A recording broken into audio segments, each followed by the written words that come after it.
પંચાયત સમાચાર 24 માં આપનું સ્વાગત છે। દાહોદમાં ચૂંટણી પહેલા કોંગ્રેસને ઝટકો। લીંબડી તાલુકા પ્રમુખ મુકેશ ડાંગીએ તમામ હોદ્દાઓ પરથી આપ્યું રાજીનામું। દાહોદ જિલ્લામાં આગામી સ્થાનિક સ્વરાજ્યની સંસ્થાઓની ચૂંટણીઓ પૂર્વે જ કોંગ્રેસ પક્ષને મોટો ફટકો પડ્યો છે। ગોવિંદગુરુ લીંબડી તાલુકાના કોંગ્રેસ પ્રમુખ મુકેશ ડાંગીએ પોતાના તમામ હોદ્દાઓ પરથી રાજીનામું આપી દેતા સ્થાનિક રાજકારણમાં ભારે ગરમાવો વ્યાપી ગયો છે। તેમણે પોતાનું આ રાજીનામું દાહોદ જિલ્લા કોંગ્રેસ પ્રમુખ હર્ષદભાઈ નીનામાને વિધિવત રીતે સુપ્રત કર્યું છે, જેને પગલે ચૂંટણીના વાતાવરણ વચ્ચે પક્ષમાં આંતરિક ભંગાણની સ્થિતિ સર્જાઈ છે।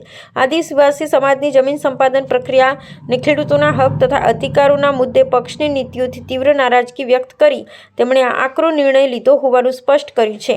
હાલ પૂરતી તેમણે અન્ય કોઈ રાજકીય પક્ષમાં જોડાવાની અટકળો પર પૂર્ણ વિરામ મૂક્યું છે। મુકેશ ડાંગીએ ભારપૂર્વક જણાવ્યું છે કે તેઓ હાલ કોઈ પક્ષમાં જોડાવા નથી, પરંતુ તેમની આગામી રાજકીય દિશા અને રણનીતિનો અંતિમ નિર્ણય આદિવાસી સમાજ દ્વારા જ લેવામાં આવશે, જે તેમના દ્વારા સ્વતંત્ર રીતે ચૂંટણી લડવાના સંકેત પણ આપે છે।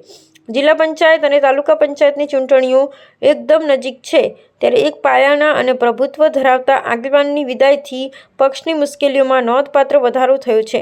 લીંબડી અને તેની આસપાસના આદિવાસી પટ્ટામાં મુકેશ ડાંગીનું બહોળું વર્ચસ્વ હોવાથી પક્ષને આગામી ચૂંટણીઓમાં વ્યાપક નુકસાનનો સામનો કરવો પડી શકે છે।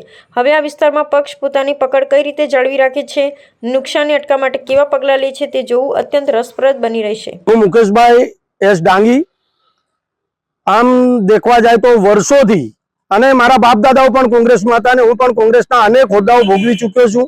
હાલ સતત 8 વર્ષથી હું અમારા ઝાલોદ તાલુકાના જે અમારા આદિવાસીઓ છે એમાં વિકાસના નામે જમીન સંપાદન કરી અને આ સરકારશ્રી દ્વારા દિલ્હી અને બોમ્બે જે કોરિડોર હાઈવે છે એમાં અમારા આદિવાસીઓને પતાવી દેવાનું જે કામ કર્યું એ લડાઈ છેલ્લા 8 વર્ષથી હું લડતો જઈને આવ્યો છું। અને ક્યાંક ને ક્યાંક પક્ષ મને એમાં અવરોધ લાગતો હતો, પરંતુ એક પક્ષમાં રહીને એક ચૂંટાયેલી હોદ્દા તરીકે હું લોકોને મદદરૂપ થઈ શકતો હતો।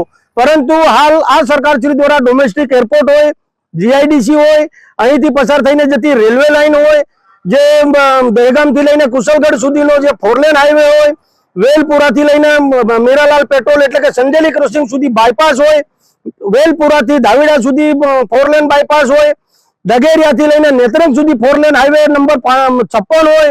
એટલે આવી અનેક યોજનાઓના નામે સરકારશ્રીએ અમારા આદિવાસીઓને જમીન છીનવી લઈ તેઓને ભટકતી જિંદગી જીવવા માટે મજબૂર કરી દીધા છે। માટે હું એક પક્ષના કાર્યકર્તા તરીકે કોંગ્રેસ પક્ષમાં રહી અને મારા આદિવાસીઓ, મારા ભાઈઓનું, મારા સમાજનું જે લડાઈ છે લડી શકતો નહોતો। મને ક્યાંક ને ક્યાંક એવું લાગતું હતું કે જે તમામ મારા આદિવાસીઓ છે મારી સાથે જોડાવા માંગે છે, પરંતુ એક પક્ષના કાર્યકર્તા તરીકે એક રાજકીય લડાઈ બનીને રહેતી હતી। એના માટે મેં આજે મારા ભાઈઓને, મારા સમાજ માટે, મારા આદિવાસીઓ માટે એમની જમીન બચાવવા, એમના હક અને અધિકારની લડાઈ માટે આજ રોજ મેં કોંગ્રેસ પક્ષના તમામ હોદ્દામાંથી રાજીનામું આપ્યું છે।